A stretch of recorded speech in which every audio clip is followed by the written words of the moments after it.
In the name of the Father, the Son, the Holy Ghost. Amen. The loss of the original justice left our first parents and us in mortal sin, because it deprived them of the grace of God, that is, they lost the sanctifying grace. And to be without this gift of grace, which they should have had, was to be in the state of mortal sin. As all their children are deprived of the same gift, they too, that is us, come into the world in a state of mortal sin. But we are actually bereft of more than just that when we first come into this world. We also are bereft of the original gifts given to Adam and Eve, the preternatural gifts, which we'll talk a little bit about through the process of talking about the effects of original sin. So now we're left without those things, and as a result, we end up with a lot of difficulties. There's three effects of original sin, sometimes called the wounds of original sin, which I want to talk about. And basically it means that our nature was corrupted by our first parents. And by nature we don't mean that somehow another man has essentially changed. It just means that the various faculties of man and that type of thing are now disordered and dysfunctional. And so the three we want to talk about is darkening of the intellect, weakness of the will, and proclivity to evil. We say our understanding, our intellect was darkened because even with much learning, we don't really have a clear knowledge about things as much as we normally would have before Adam and Eve had fallen. Our perception isn't as quick as it used to be. We don't have acuity of judgment, so we don't see as clearly as we used to intellectually. And we don't have a retentive memory that Adam and Eve had before the fall. In fact, we get somewhat of a semblance of what there was like before the fall. God does allow certain things to happen to certain people so that the rest of us can learn from it. Even though it's a bit sad, at times people will be autistic, but they'll be savants. So, for example, I knew one who, it was a savant who, they could walk up to any lock. It didn't matter what kind of lock it was. It didn't matter. They could be in that thing and have it unlocked within a couple of seconds. It's just the way they were, even though the person couldn't function pretty much outside of that. You hear about certain savants who can actually, they hear music once and can perfectly replicate it. Or there's a gentleman, you can watch him on YouTube, where he can sit and read a phone book from a city and remember 98% of the people's numbers. This is the kind of what Adam and Eve had, but it would have been in all areas, but everything else would have been rightly ordered. So we took a serious beating intellectually by their fall. A lot dumber than Adam and Eve were when they were first created. I often tell people, when they woke up the next morning, it must have been like getting up after a drunken hangover, like, I wonder what happened, because they're just all their appetites and everything are disordered, and you have to remember they didn't have virtue because they had the preternatural gifts which kept all the faculties in check and rightly ordered and subordinated to reason. But once that was gone, there was nothing. The only thing they had was grace. So I imagine the first few weeks were pretty rough for them. Then, of course, this dullness, we can also suffer from kind of a dullness of the intellect and the senses. St. Thomas Aquinas makes the observation that before the fall, the senses were much more acute.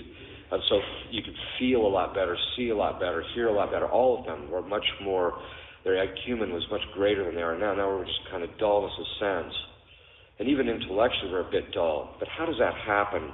It's not just from original sin that we're clueless, it's also from our actual sins, because every time we commit a sin, we get dumber. And this is how it works. Every time you commit a sin, your intellect sees the truth of the matter. It sees, because your conscience tells you, look, this is wrong. But then you see, there's some good thing you want out of it, right? The will then moves the intellect to ignore the evil, the judgment that this is bad, and focus on what's good.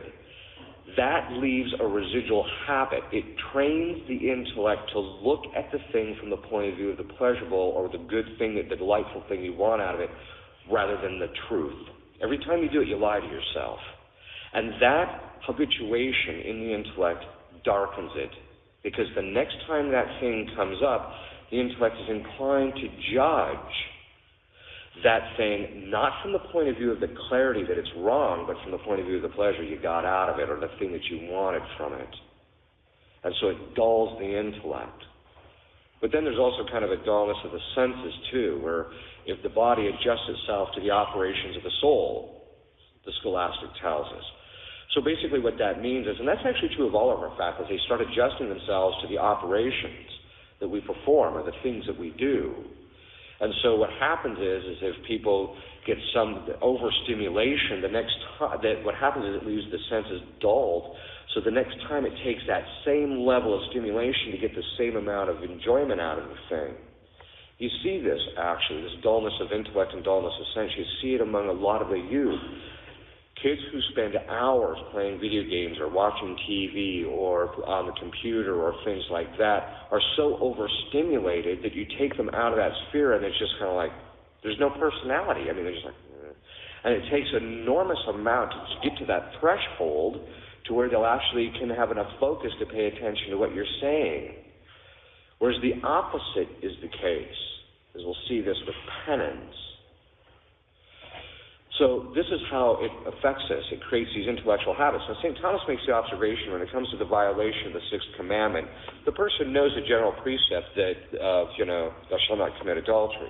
But then he says you get in the set of those circumstances and then the delights and the pleasures and the consideration of the thing blinds the judgment or affects our judgment, and then the person thinks, well, maybe in this particular case it's okay, and so he allows it, so he ignores it in that case.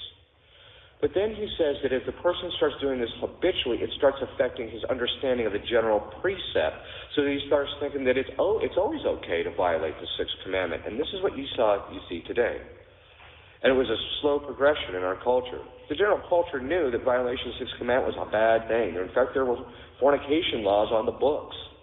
But as time went on and people started succumbing to it and started doing it more and more, then it started becoming even publicly acceptable, and now it's practically a virtue.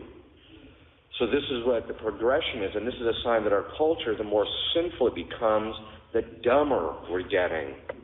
And you just see this, just basic, everyday, commonsensical things people are just incapable of functioning and doing. This leaves us with a proper lack of judgment about ourselves. Why?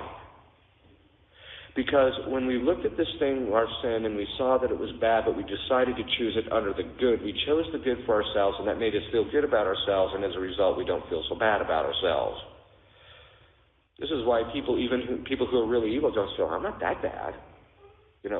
And this is a serious problem. Aside from the fact that we can't see our soul directly, and therefore we can't really know what our defects, how deeply rooted they are, unless God gives us the grace to see them or drags us through the dark night of the soul and the senses and makes our lives very painful, we don't see how disordered we are. And this is because, again, the habituation of the intellect. We think we're choosing things that aren't that bad, so we don't think we're that bad. Those who think they're doing okay in the spiritual life are already suffering from a profound intellectual darkness and blindness. And they're usually the types of people that see sin in everybody else but themselves. So how do you overcome it, this intellectual darkness? Well, the first thing is by faith. Infusion of the virtue of faith and making acts of faith. St. Thomas says that faith is the first purification of the intellect.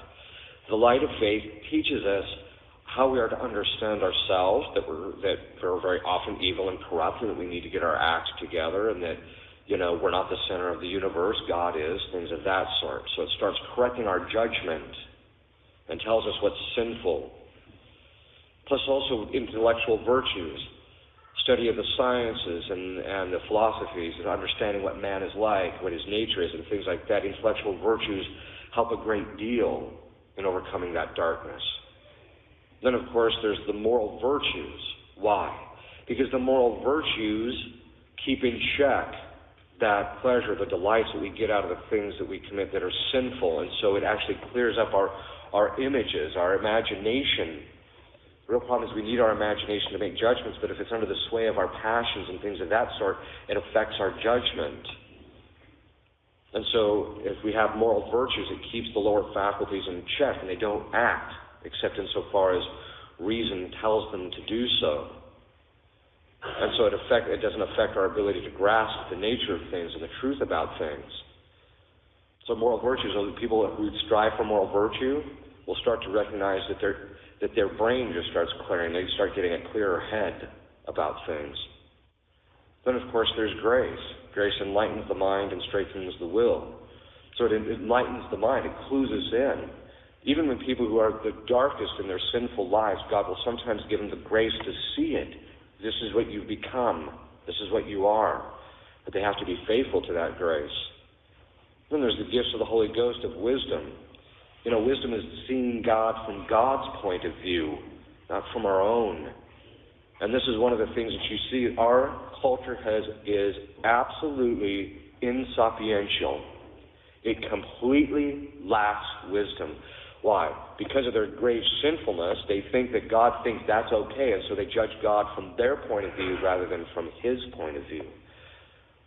In fact, the more you listen to people talk about God, the more dumb you think human beings can become. Then, of course, there's the gift of knowledge, which helps us to see reality the way God sees it, so that we don't see that it's just there for us. Or the understanding, seeing the things about the faith, an intuitive grasp. Also, a lot of times when people have darkness into intellect, we're just clueless a lot of times. We don't know what to do, even to get out of our own sinfulness. And so that we need the gift of counsel, asking God, show me what the right thing to do is at the right time. The other thing is stop sinning. Every time you sin, it darkens the intellect and causes intellectual blindness. And this is one of the things that, sometimes in the past, they ridicule it, but, there is a real truth in it. Sometimes little kids would go into the confessional and they'd confess a particular sin and they'd come out and tell the parents, Mom, he told me if I kept doing that, I was going to go blind. No, what the priest told the kid is you're going to get intellectually blinded by the evil of what you're doing, so stop it. But some sins are worse than others. There's some sins that corrupt our judgment more than others. And this is something that we have to be particular. The spiritual sins are much more corrupting intellectually. You have to ask the saints and your guardian angel to clue you in. Now, what they can do is they can put in your imagination something that will help you to see something. But also your guardian angel can illuminate you. And what does that mean? It means not only does he put the image in your imagination, but then he strengthens your intellect to see, giving it a light, so to speak, to be able to see the truth of what he's proposing to you. And so you can ask him to illuminate you, to show you what the actual truth is. In all of this, it means that we have to strive to overcome these defects of original sin. And in the next homily, we'll talk about weakening of the will. In the name of the Father, the Son, and the Holy Ghost. Amen. Ave Maria Stella. Shall we stand and pray? In the name of the Father, Son, and the Holy Ghost. Amen. Hail Mary, full of grace, the Lord is with thee. Blessed art thou amongst women, and blessed is the fruit of thy womb, Jesus. Holy Mary, Mother of God, pray for us sinners now and at the hour of our death. Amen. Mother of the Savior, pray for us. In the name of the Father, Son, and the Holy Ghost. Amen. In this conference, we want to talk about the common impediments to holiness. Many people who are trying to lead a good Catholic life get to the point where they stop sinning mortally, but they still struggle with venial sin. They find it difficult to stop it.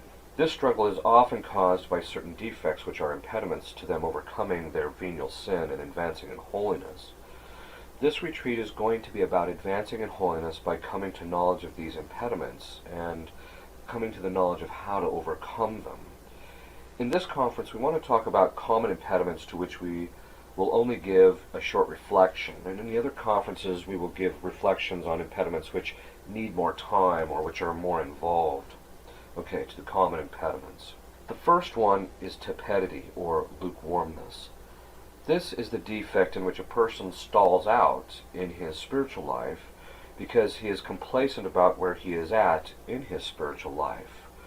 Complacent comes from the Latin words complacentia, which means to be pleased with, or to have a certain pleasure in what you're at. So a person's just pleased with where he's at, he doesn't really care to advance.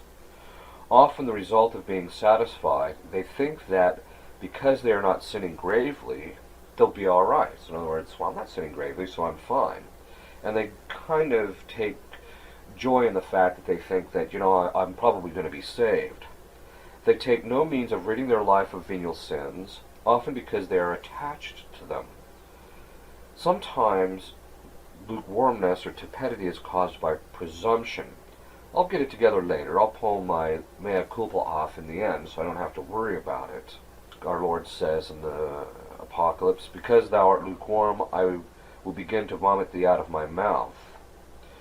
It results, ultimately, lukewarmness in a rejection by God. In other words, God does not want the lukewarm. He either wants you hot or cold. St. Alphonsus says in his book on the Way of Perfection, "Often they find themselves without fervor, wearied and wandering in their devout exercises. They suffer defects and without deliberation and dryness." Father Coisset, in his devotion to the Sacred Heart of Jesus, observes that a tepid soul is in a state of blindness, because by the passions which tyrannicize over it, by the continual dissipation in which it lives, by the multitude of venial sins which it commits, and by the withdrawal of the grace from heaven brought on to it by its resistance. Okay, so those are some of the hallmarks of them. He also observes that this blindness brings about the formation of a false conscience, causing people to remain in venial sin for many years because they have neither the will nor the courage to correct themselves. Tepid souls, therefore, are rarely cured. They tend to commit sins which are interior and take place in the heart. So very often they'll get exterior sins kind of under control, sometimes due to human respect or some other thing, but they'll get the exterior sins under control, but they still sin interior by judging people or by getting angry. That is, they don't have control over their interior life. The most solid practices of devotion are useless to the tepid soul. He often derives little fruit from them, or sometimes he gets too familiar with sacred things, which eventually breeds contempt. You often see this with priests who get so accustomed to working with holy things that they start treating them like ordinary things. Even the terrible doctrines such as hell, purgatory, etc. cause little effect in the tepid soul. Father Coisset gives the marks of this person as follows. 1. Great negligence in spiritual exercises. In other words, they just don't do what they're supposed to spiritually. Prayers without attention. Confessions without amendment. I mean, how much have people really amended their lives? I mean, most Catholics go to confession, if they go to confession at all, but they usually go to confession, and they don't improve their life at all. Communions without preparation, without fervor or fruit. 2. Continual dissipation of spirit, which is scarcely attentive to self or God. It becomes engrossed indifferently in all kinds of objects, and occupies itself with 1,000 trifles. In other words, it just gets bogged down in worldly things. 3. It has a perverse habit of doing one's own actions without any interior spirit, or of taking no pains to prevent passion, self-love, or human respect. Which the latter two, self-love and human respect, we'll talk more about later. 4. Sloth in acquiring virtues proper to one's state. In other words, they just never overcome their defects and they never acquire virtue. 5. They have disgust for spiritual things and particularly indifferent to the great virtues. Normally they suffer from acedia, which is a kind of a spiritual sloth. St. Thomas defines sloth at a sorrow at those things which are arduous. In other words, a person doesn't put away his pleasure or his complacency in order to pursue what is arduous. And so very often the tepid souls have a certain sorrow at spiritual things because spiritual things are hard and difficult. The cause of this state is a deep-seated love, which again we'll talk about when we talk about immanentism. If they encounter any contradiction or difficulty, they become angry. If they are lacking anything, their laments are raised to heaven. If their superiors command something that does not please them, they murmur and complain. If anyone criticizes or humiliates them, they become enemies of those persons. Father Gerligou-Lagrange calls them retarded souls because they have been stopped in the progress to holiness. They neglect the smaller things of the spiritual life, which leads to the greater things in the end. They tend to neglect to say their prayers with attention and devotion, or they just tend to neglect prayer entirely. One of the causes is the refusal to make the sacrifices which are asked of them by God, either by inclinations of grace, that is, God inclines them to do something interiorly, or by their state in life or circumstances. Tepidity is a form of habitual negligence, because one just always neglects the spiritual life. Other causes of tepidity are a levity of spirit, and this is kind of a lack of gravity or seriousness in the spiritual life. Thoughtlessness, as one tells officious lies. And so one will very often say they'll lie because they want to gain things, or they don't want to have to deal with certain people, or they don't want to have to suffer. Spiritual sloth, which leads to abandonment of spiritual warfare against our defects, and they tend to do nothing about their predominant fault. They tend towards derision, insults, detraction, and murmuring against the reputation of others. Very often they detract or they murmur against people who are more holy, because the fact that other people are, ardent with God's love, so to speak, that bothers them, and so they murmur. So what are the remedies? 1. They have to make a resolution to escape at all costs from this miserable state. In other words, it's a matter of choice of the will, and it has to be strong. 2. Removal of the occasions of falling, without which there is no hope of amendment. In other words, you have to avoid your occasions of venial sin.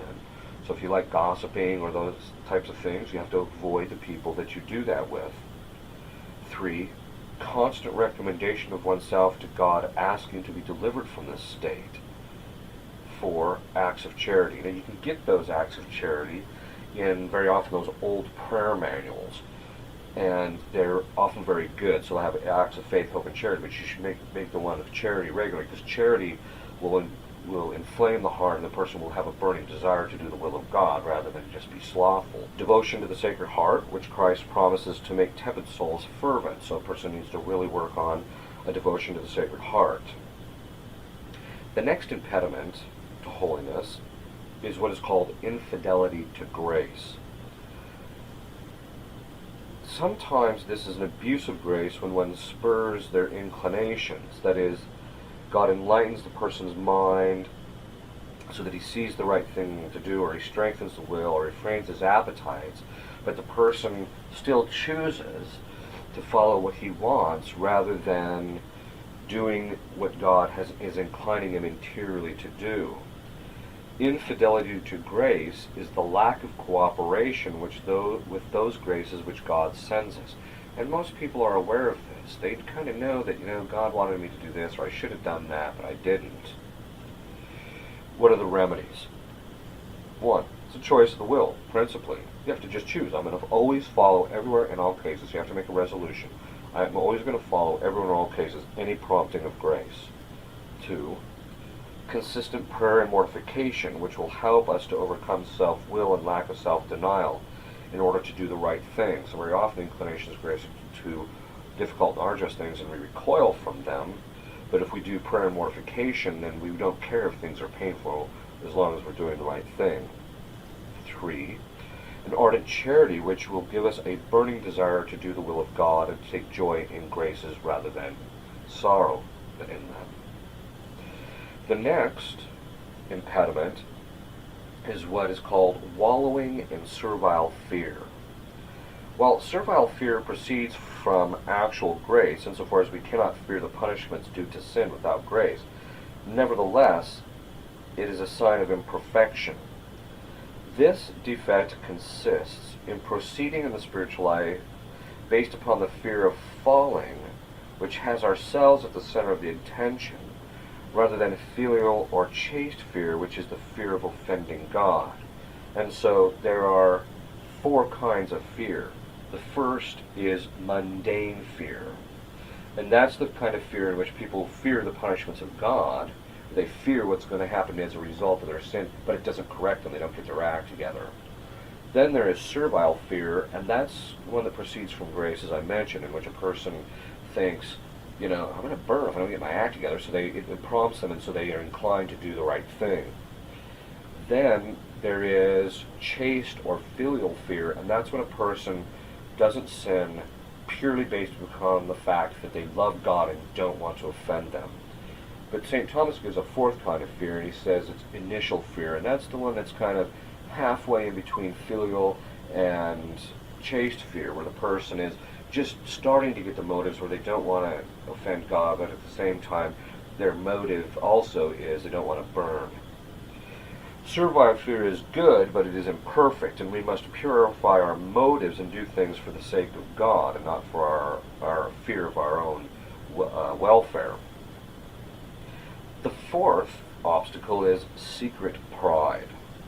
This is the kind of pride that is overt, and it hides. This is the kind of pride that is not overt. In other words, it's not out in the open, but it hides and motivates us to do things for self rather than for God.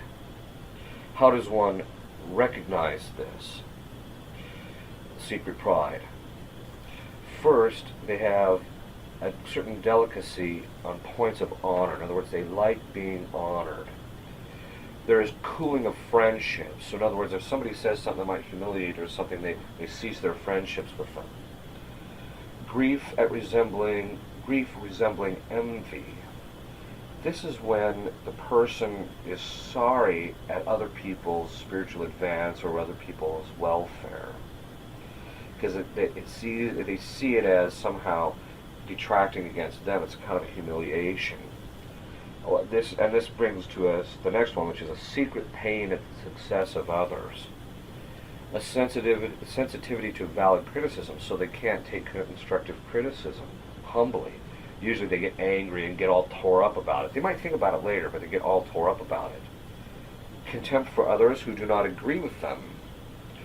Excuse for one's own defects. So they'll very often think, well, I'd be a much holier nun if it wasn't for all these other nuns in the convent, type of thing. Pointing out one's successes to others. So in other words, they flatter themselves or they point out their labors. Secret ambition. They wish to achieve success more than is due to their talents. And so very often the person who's ambitious is always a nightmare, because the people under them suffer because they strive for something, they strive for position, and then once they get there, they're not capable of doing it properly. And so since their the finality of their office is to help govern things so that the inferiors can reach their goals, well, the inferiors can't reach their goals. This guy doesn't know what he's doing. Overwork. They very often overwork in order to get attention. You'll see this among certain priests. They'll work themselves to death, but it's kind of refined pride because they just want people to look at them and say, look how hard he works. Conviction that they're not really proud. In other words, they think they're really humble, but it's really not. So one time my sister mentioned how they were standing in line at a grocery store. The woman in the checkout says to my sister, how beautiful niece is. And the niece does all this, being bashful and this and that and not saying anything and that type of thing. And my sister said, see how humble she is? I said, no, she's not. She's proud. She says, what do you mean? I said, she acts that way because she wants people to think she's humble, but in point of fact, she's relishing in the fact that they think she's beautiful. So that's a kind of example of a secret kind of a pride. What are the remedies? Humility. Person has to really work on humility, and they have to be open to constructive criticism. The saints used to follow around the people that treated them like trash, and that's because of the fact that they knew that by humbling them they were advancing in virtue. The fifth obstacle to holiness is some unmortified passion. The person has some attachment to some passion, therefore spares it in the process of mortification. They like doing what feeds their passions or appetites. They will waste large amounts of time on the thing of their passion, all the while thinking it is beneficial to them, sometimes even spiritually. They effect, this is the effect of the lack of the attachment to the thing which their passion concerns. They will mortify all areas of their life but this one, and the thought of giving up this thing, or the passions that are attached to the thing, pains them. They will tend to be attracted to people who share the same passion and scoff at those who don't, as they don't recognize how good these things are, type of thing. What are the remedies? True mortification. They have to really work on mortifying themselves, and this means finding out the passion, or the thing to which you're attached, and performing the actions which are opposite to that. It is idle to flatter ourselves that we love Jesus Christ if we are not mortified.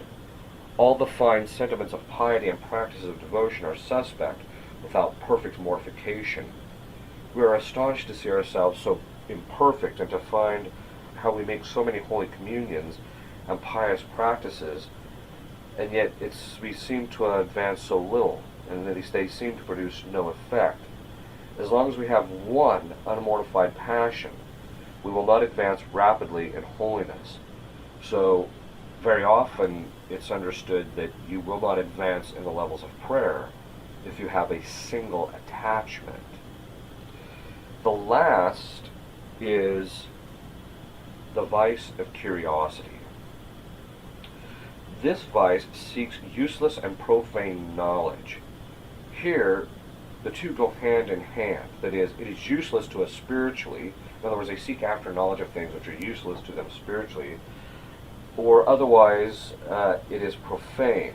Obviously, knowledge which is of worldly things, which is necessary to our state, is not useless, and can actually be used to our spiritual benefit.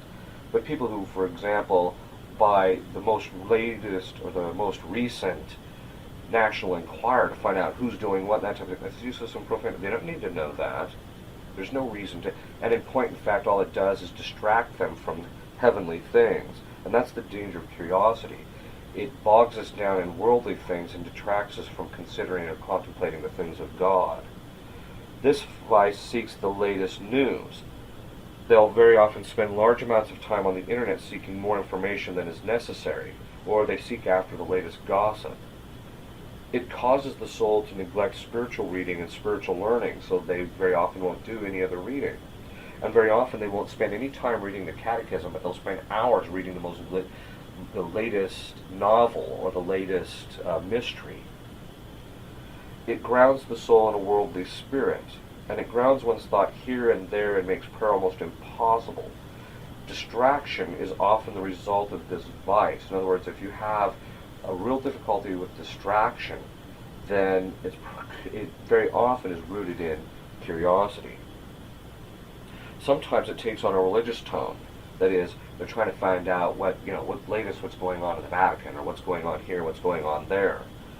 But there's no true interest in God. This is characteristic of those who eagerly seek out the esoteric aspects of mystical phenomena, or who have a fascination for the occult or preternatural while they neglect their spiritual lives. So in other words, they'll know everything there is to know about exorcisms, but they don't know anything about advancing in the spiritual life. Sometimes it takes on an intellectual tone. Even in theology, where men will study long hours of philosophy and theology because of the pleasure they receive from it, rather than whether it is good for them spiritually. So very often they'll neglect certain areas of their spiritual life, or of even theology and philosophy, because they get focused on one particular aspect of it which really fascinates them. So the moral of the story is, how do you overcome that? By diligence and by studiosity. Studiosity is the virtue by which one comes to knowledge of only those things which suit one's state in life and which perfect one spiritually. And that's what one needs to ask God for. If you'll kneel, I'll give you a blessing. Benedictio Dei omnipotentis, Patris et Filii et Spiritus Sancti, super vos et manet semper. Amen. We've been fighting a long time, and we have all lost so very much, so many loved ones gone. But you are not alone. There are pockets of resistance all around the planet. We are at the brink. You have no idea how important you are. If you're listening to this, you are the resistance. Ave Maria, Stella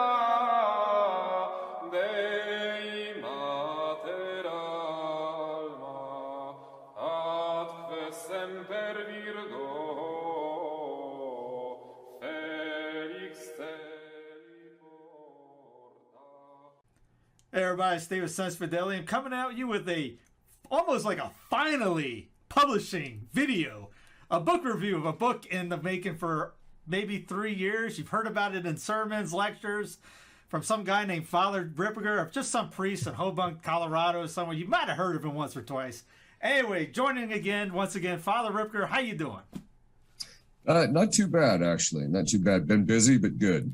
Congrats on the publishing, by the way. Yeah, this particular book that's available now for the lay people, which we'll talk towards the end, is I think it's going to be really helpful for them. So like any other main event like boxing, you're going to get some lightweight boxes first. So, Father, you got some new products in the on the press company. One's not quite new; it's just a new variation. Yeah, we kind of got to do the pre-show, as they always say. I'm the warm-up band for the. This is the warm-up band for the big. But anyway, so the first. Later. Yeah, so the first thing is that we finally got the deliverance prayers for the laity in faux leather. So it's much more durable. The page, it's exactly the same as the other one. It's built a lot better. The company that printed it is the same one that prints the faux leather stuff for tan, because I talked to them about it. It was a little more costly, but this company does very good work. I was just telling you before we got on here that people might complain that this is the cost is $44.95, and the cost of printing this is 5 times it is for a regular paperback. But it's built and it's going to last, so people can buy it once and then they're done. But the actual cost is only 3 times, so we kind of keep it as low as we can. There's a kind of as a publisher, it's a really difficult thing. Ryan Grant and I were talking about this one time, Ryan from Media Age Express, but we were talking about this, how setting the price on a book is very difficult because you want to keep it reasonable so that people can actually afford it. The problem is that people like booksellers and stuff like that, they want 50% off.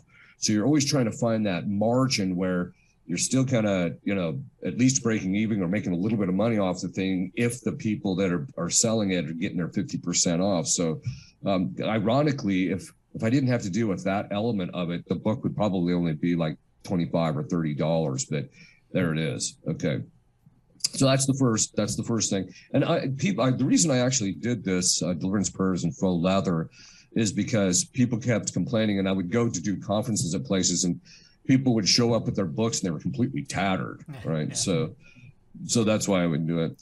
The next few things is that we have a number of books on our website that are already in paperback, but we managed to get them in hardback finally. So one of them, the first one, is Topics on Tradition. So this one's in hardback. We would have had it out about 2 to 3 months ago, but something that people should be aware of. It's actually the reason why the priest version of this book on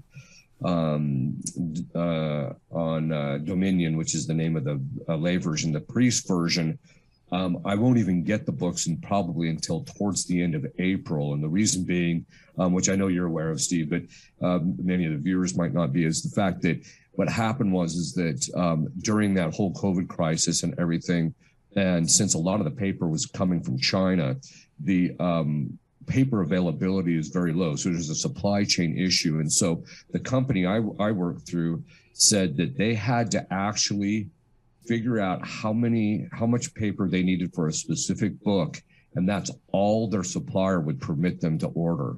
So so each time they printed, they had to tell them we need this amount. In the past they would just buy boatloads of it, but apparently there's a massive supply chain issue in relationship to that. So but I'm sure Biden's working hard on that one.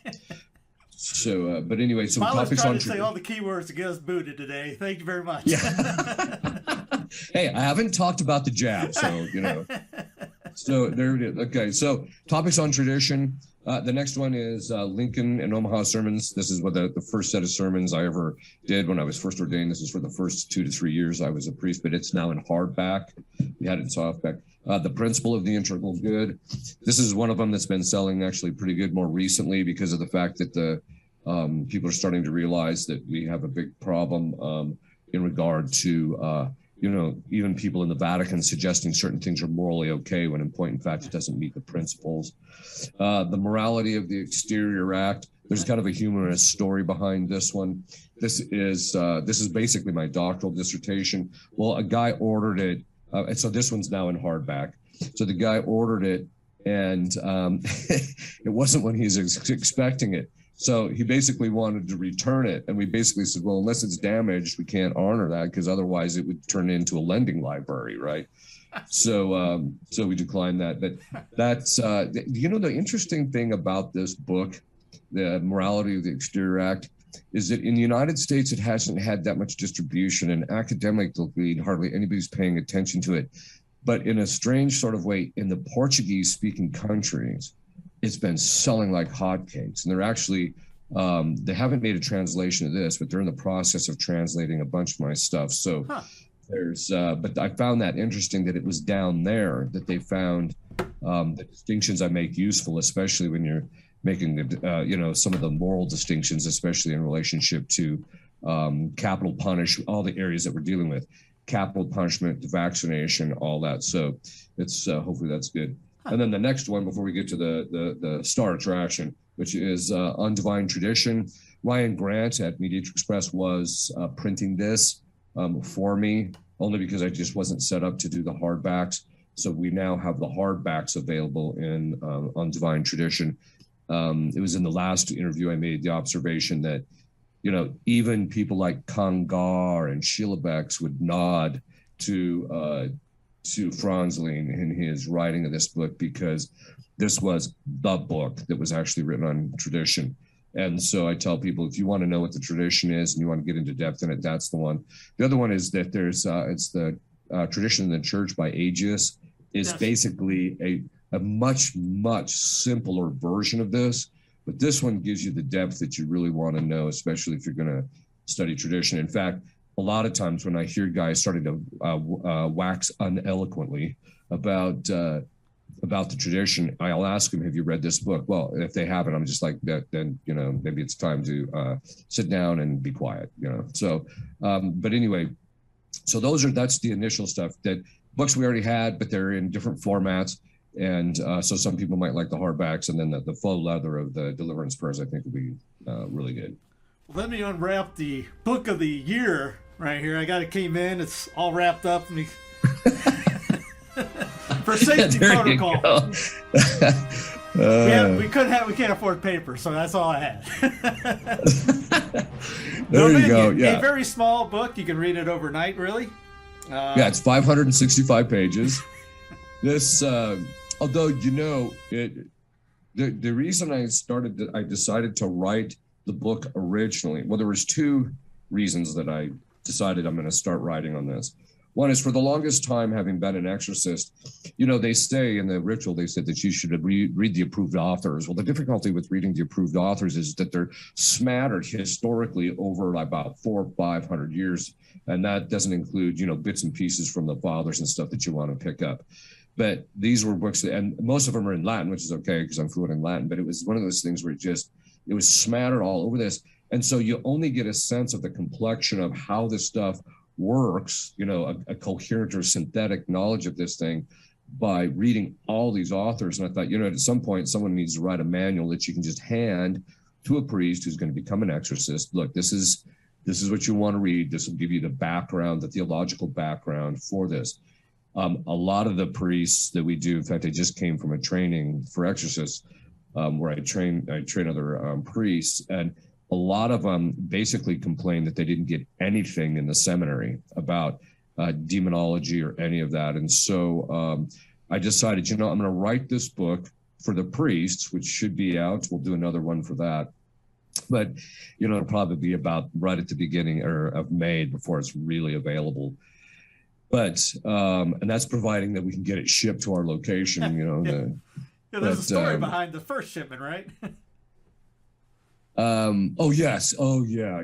This is so hilarious, this thing. Okay, so I ordered the proof copy. So this is the proof copy. So if you see, it says not for. Let me get it over here. Yeah, it says not for sale. Okay, so this is just a proof copy for you to see. This is what the book is actually going to look like. So the one that you have is the normal printed copy. So when I first ordered it, first of all, because of the paper situation and because of HR difficulties, the suppliers are having a hard time getting the stuff out in a timely manner. In the past, when you would order a book, a proof copy, they would ship it within 2 days. You'd have it within a week, and then you could take a look at it. And if there's problems, you could make adjustments and then put it out. So, but not with this book. They told me it'd be 2 to 3 weeks before I would get it. So, so it was about just about 2.5 weeks, but they shipped it. And then what happened is the book gets sent to to me. And then I get this text telling me from UPS that the book had been delivered. So I go, and where we live rurally in our society. And so I have to walk all the way around the house because you just never know where they're going to leave our packages, right? So I'm walking all around. It's not there. Usually when they say that and it's not there, it's at the post office. So the next day I stop in at the post office and they say, no, we never got it.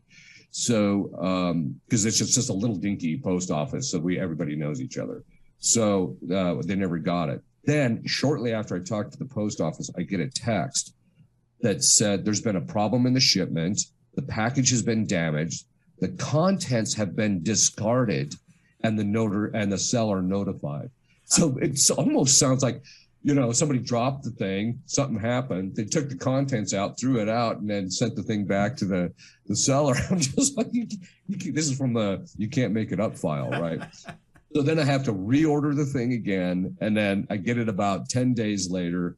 And then I was kind of sweating it because it didn't seem like it was going to get here before I actually left for this last conference. So it was going to be delayed yet another week, but we finally got it out. But the shipping on that is always, in fact, as an exorcist, I have to constantly be praying against them messing around with my deliveries because they'll ship it. I'll give you a perfect example. I ordered a set of books for our distribution center, and it used to be in one location. The person that ran it is in what used to live in one location, but moved to another location. And so had it sent to the location where the distribution is done. And that's when I clicked on Amazon and said, okay, this is where I want it to go. As soon as it ships, they notify me it's being sent to where the person lived before. That address is nowhere on. I call Amazon, the guy on the other side, I don't know how it got sent there because this guy's address is nowhere on here. So like 40 boxes of book get shipped up there. Fortunately, UPS, I got to give them, I haven't had my experience with UPS has been a mixed bag, but they, what they did is they actually just realized this isn't where this boxes go. They contacted the person doing the distribution and then they said, this is the address. And so they shipped them down there. So, but anyway. I was going to say, you're probably used to things like that happening. Yeah, I am. I consecrate all sorts of aspects of my exterior life only because of the fact that the demons are constantly messing with it. In fact, it's kind of funny because one of our priests he's heading back now because we have a series of sessions for the next 3 weeks. And I'm always a little nervous whenever my flights go well, they go off without a hitch. Well, his didn't. They bumped him from his original flight. Then they said they can't put him on the next flight. So they're going to put him on a flight that had to go all the way to Salt Lake City and back. And then he wasn't going to get here until the evening. And even though he had been at the airport since like 5 a.m. So it was one of those. And that's what it was like for me when in the past. But so to get to the book, I suppose we can talk a little bit about the contents. There's a few things in there like angelology, demonology. Yeah, so the first chapter is just angelology. It's what an angel is, how their faculties function, their intellect, their will, the choices that they made, what we call the 3 instances. That is when there were 3 first series of things that occurred with them that basically determined or that they made their own determination of whether they're going to serve God or not. It was interesting because I actually had a chance doing the part on the avum, which most people when you read it, you'll see what that word actually means. But it was when I was doing that research that I found out that it was Suarez, who is the one who messed up this whole discussion, because you'll read some of the more popular authors, like Portea subscribes to this, to the Suarezian theory about this. So St. Thomas says that there are three instances where they were created, then they made their choice, and then they were immediately punished or damned, right? Or damned, or they got to see God face to face. So it happens in a series of sequences very quickly. And Suarez had read secondary authors of St. Thomas and only the Summa. Well, St. Thomas's understanding of the Avum is primarily parsed out in his discussion on Peter Lombard's sentences. And so it's there that you actually find out that this is how the Avum is structured and this is how it works. So Suarez misunderstood how the Avum worked. And so he was the one that came up with this idea that, well, they were created and then they kind of hung around for a little while, looked to see what was happening. And some of them made decisions and some kind of watched. And that's not at all what the common opinion of theologians has always been. So, but anyway, so I had a chance to go into that. Natural law, the angels have a natural law, hierarchy of the angels, demonology, their intellect and their will, how it works, their moral tests, the punishments that they experience. In the priest version, which is about almost 300 pages longer, 280 pages longer, I actually go into the 13 things which cause them pain. So, but I do have some of them in here. So it's actually kind of an interesting thing. So, structure of authority, that's the one that's really going to get the discussion going. Yes. Because it's in there where I deal with Lozano's Unbound and its methodology, which I make clear in the book that I'm not against it, his methodology entirely. There's just a couple of things that need to be adjusted based upon what we know theologically about the nature of authority. So different kinds of diabolic influence in general. And then I go into, oppression, obsession, and possession. The possession chapter is, let's take a look. It is about 90 pages or so. In the priest version, originally it was 208. When we redid the formatting without losing any of the content, it's now down to 175. And so what we removed is a lot of the diagnostic stuff, because we didn't want people doing the CSI thing, which I think you've heard me say before, where they read the book and then they go replicate it, right? So then we call it the CSI effect, because the police or the law enforcement would complain that people would watch the show CSI, how these guys were covering their tracks and this and that. And so when they would commit a crime, they'd try and do the same thing. Going to all sorts of different stuff in relationship to possession, diabolic subjugation, that's making a pact with the devil. Diabolic infestation, such as in houses and things. I also deal a lot with, in the lay version, with wounds and healing, about how demons can cause people to get wounded. They can pick at people's wounds. They can block people from healing, and what a wound is, how you heal, generally speaking, but then also how to keep demons out of it. Satanic ritual abuse, which we're going to see is drastically on the rise. When I was first an exorcist, you rarely, very, very rarely came across people who suffered from satanic ritual abuse. But unbeknownst to most people, in the 1980s in this country, there was a drastic uptick in satanic activity and satanic ritual abuse. And so in the last 10 years or so is when we're starting to see those people. And part of that has to do with dissociative identity disorder, which I don't deal with in this. I deal with it in the priest version. But basically, it used to be called multiple personality disorder. So the Satanists learned how to, that may be kind of an interesting kind of a bit of a history. Historically, between the beginning of the 1800s until about 1930, the Satanists began to discover this psychological mechanism that if you traumatize a person to a certain level and cause a certain pain, a certain level, you can actually fracture their personality. And then from that, you can program these parts, what they call them parts or alternates. You can program these things. And then they would do it with children. Usually about the optimal time to do it with children is sometime between 4 and 6 up to before they go through puberty. You can still do it after that, but it's much easier to do it then. Because people can't process it psychologically. So they'll split the child's personality, program one of the alternates to be very compliant and actually participate in the rituals. And so the kid doesn't even know, he comes out of the ritual and doesn't even know what he's been doing, right? So, but we started seeing so then after that, But anyway, so we deal with a satanic ritual abuse and what some of the signs of it are. And we just have seen a drastic uptick in it now because with DID, what happens is through this satanic ritual abuse, they induce DID. There's a specific historical personal arc that people will go through. So they're first programmed and then they become very high functioning so that all the way up until about the age of 35, especially in women, they're very high functioning, even though they're programmed. And even in the programming, they're very proficient, the person in its execution of its programming. But then from 35 to 45 is a very distinctive time frame in people's lives. That's when people start to break down psychologically. And that's when you start to see people take a dive. So psychologically that have undergone this. And when they start going down the other side, very often they end up committing suicide, sometime in between 40 and 43, which is a very common thing that you'll actually see. But anyway, so then general methods of combat, prayer, fasting, how these things work, how to deal with the combat itself, because a lot of people, they get attacked diabolically. And so, or even what the complexion of what an attack even looks like, and then how they can actually deal with that. Sacramentals, all sorts of different sacramentals. And then that pretty much concludes that particular part. There is a lexicon at the back that might be helpful for people because it gives a variety of different definitions. So when you start reading through this thing and you come across the word cogitative power, you can just look it up in the back and find out what that means.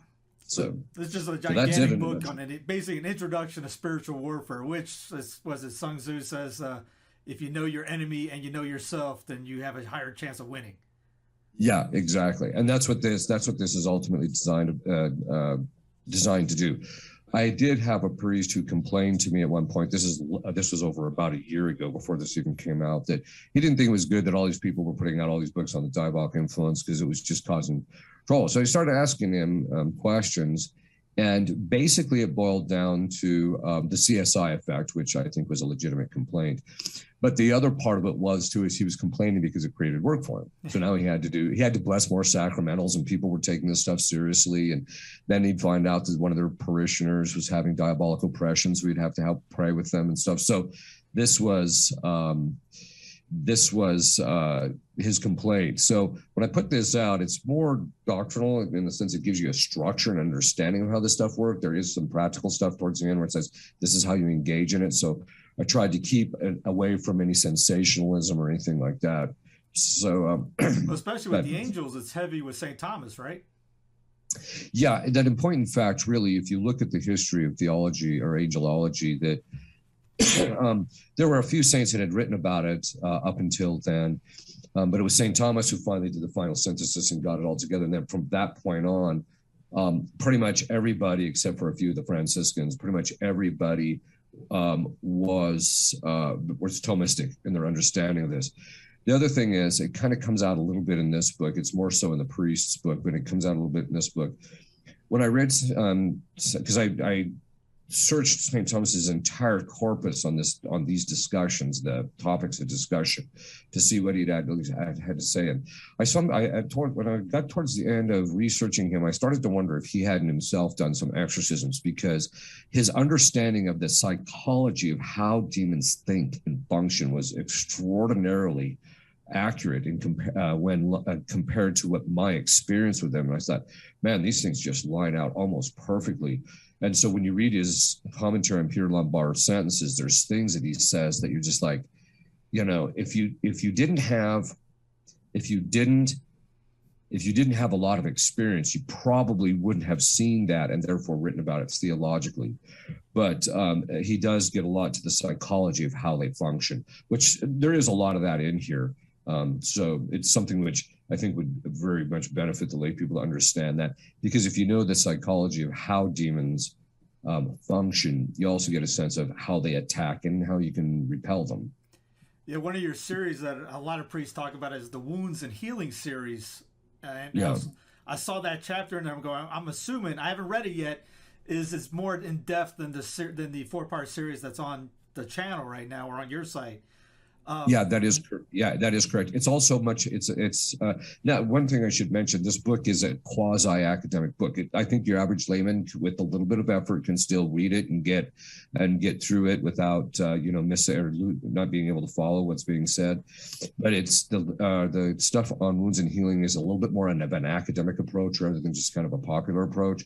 So it does include more. It also goes into details. It's precisely which faculties the demons attack, what they're doing to those faculties to maintain the wounds and to pick at the wounds, to increase the wounds, or to even mimic the wounds, because they can actually either be the cause or actually mimic wounds. Because you've seen people who, if they come off as being wounded, but then you find out it's just a ploy that the demon's doing to get you to go around a rabbit hole and waste your time. So yeah, it is a bit more in depth in that sense. You may have already answered this because of the St. Thomas question, but being what you've been doing for most of your priestly life, reading what you're doing, being in the game, was there something that just came out like, I did not know this? This is very interesting. Like, what's the most interesting thing you found in your research? You mean about the demons? Oh, yeah, demons or angels. I think the two things. Well, there are two things. Is that in my work, I had noticed that demons or angels, but primarily the demons. You'd see in the demons the most because that's what you're dealing with. They actually have a structured they have inclinations towards very specific things, and it's very structured. And as time went on, I began to realize that they have a natural law, just like we do. And I started parsing it out in my own mind. Well, they've got the first category of natural inclination because they want to conserve their being as it is, and they don't want to hurt, they don't want to suffer, which is part of that. And then they're intellectual, but their minds are structured a very specific way. And I began to realize that they have a natural law too. The only thing that I didn't quite figure out was the second category of natural inclination. And but I started to kind of sort it out. As I started reading St. Thomas's discussion of the angels in the sentences, the commentary on the sentences, it's in there that he starts going into that the demons have the first category of natural inclination, the natural law. And I began to realize even that he was basically writing that they have a natural law, just like we do. It's slightly modified but for us, the second category of natural inclination of our natural law is those things which we have in common with other animals. And that primarily has to do with reproduction, raising of children, and eating and things of that sort. Whereas with the angels, it's their assigned task is their second category of natural inclination.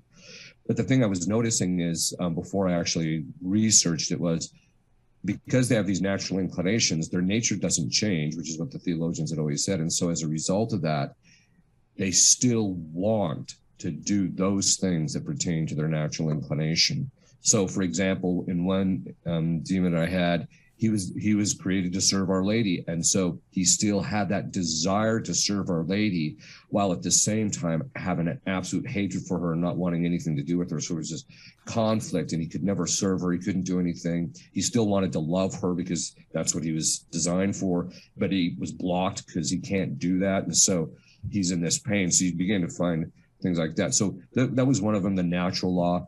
And then also St. Thomas's discussion it helped me to piece a lot together, which I actually use in session now. It had to, that even though each angel, because he rejected his assigned task, which is kind of interesting because who he is his assigned task. So when he rejects his assigned task, it's an actual act, a perfect act of self-hatred and loathing. They reject themselves. That's because they don't want this thing. So they have this hatred and self-loathing.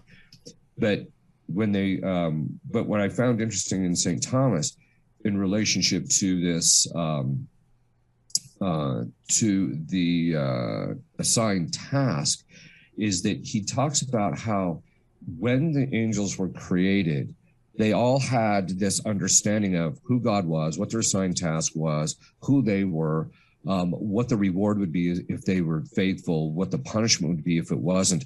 But in the context of that, they're instantaneously creating this act of knowing all those things instantly. But he said in the context of that, they see this thing that they want or could have. They don't want it yet because they haven't chosen it yet. So because their will is indeterminate at this stage. So what they have, because it's free. So when they look at this, there's some perfection that they want, He said, and so when they fall, they reject their assigned task, choose this thing. But he says also in the context of that, they know if they choose this thing, they're also in that they see in that thing what Satan's temptation is, what he is going to take a look at, what his possible choice and outcome would be if he rejects his assigned task.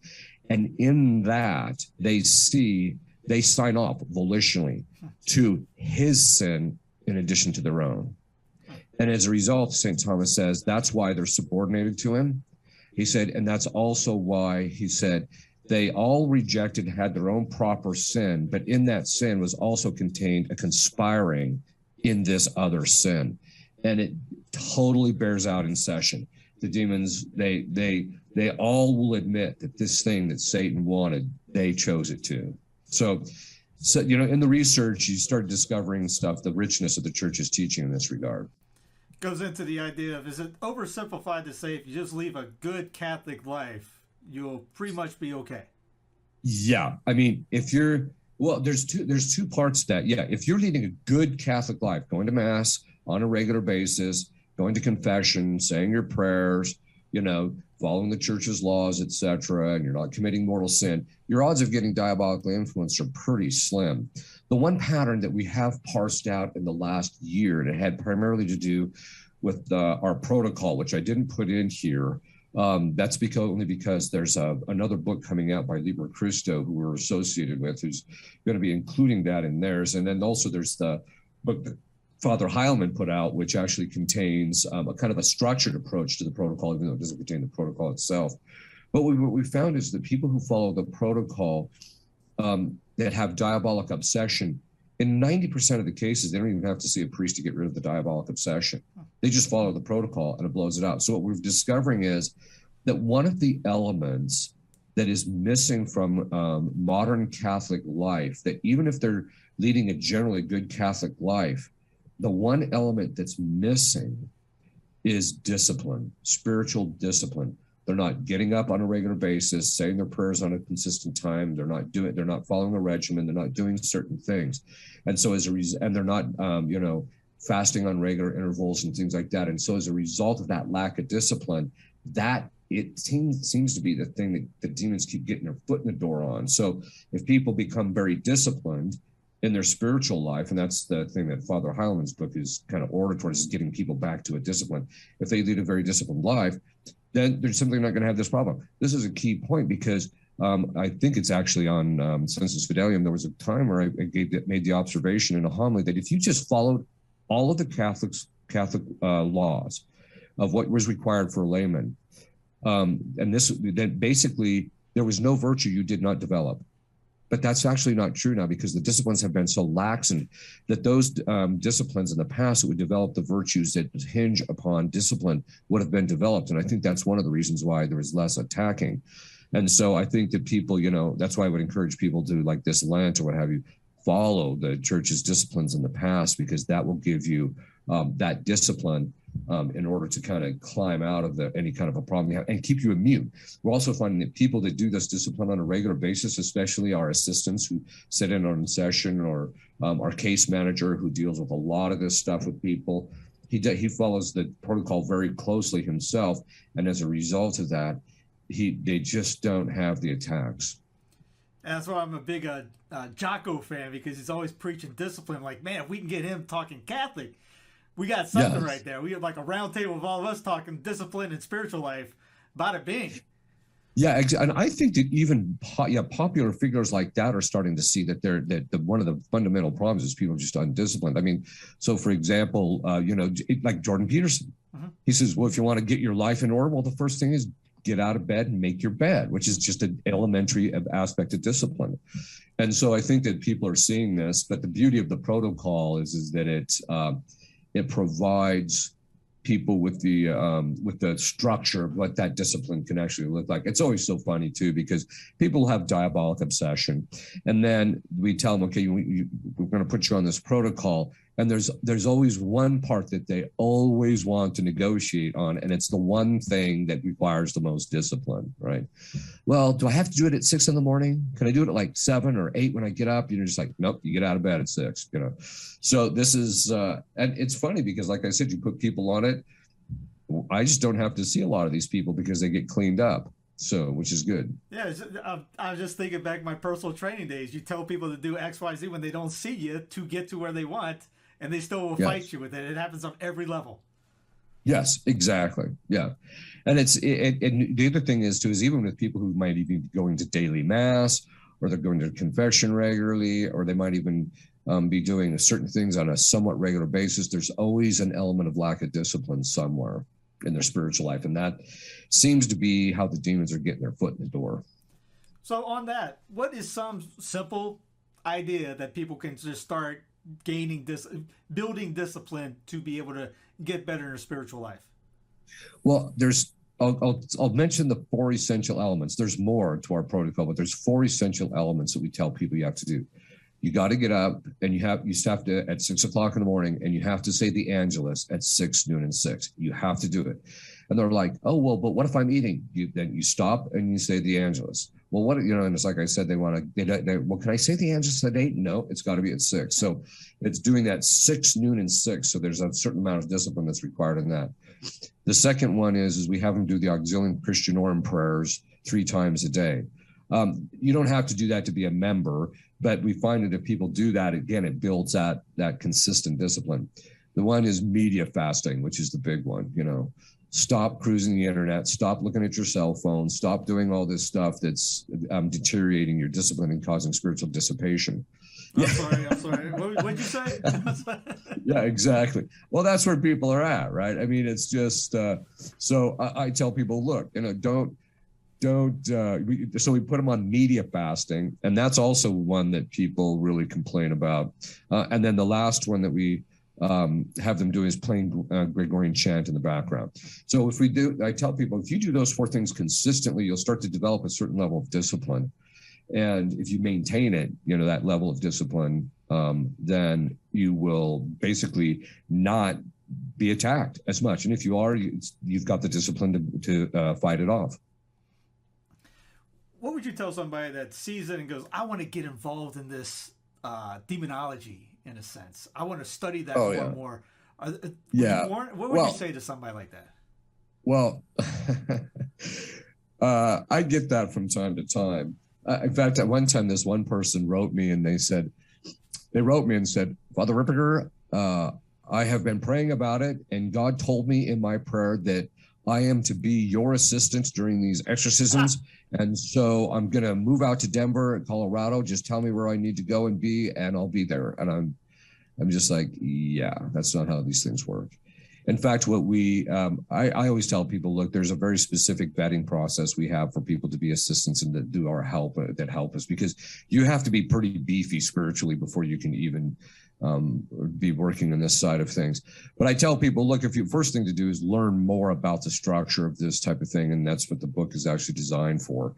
So that's part of it. But I just tell people, look, when it comes to demons, the primary thing is you don't want them in your life. Even in the case of possession, the goal is to get them out of there.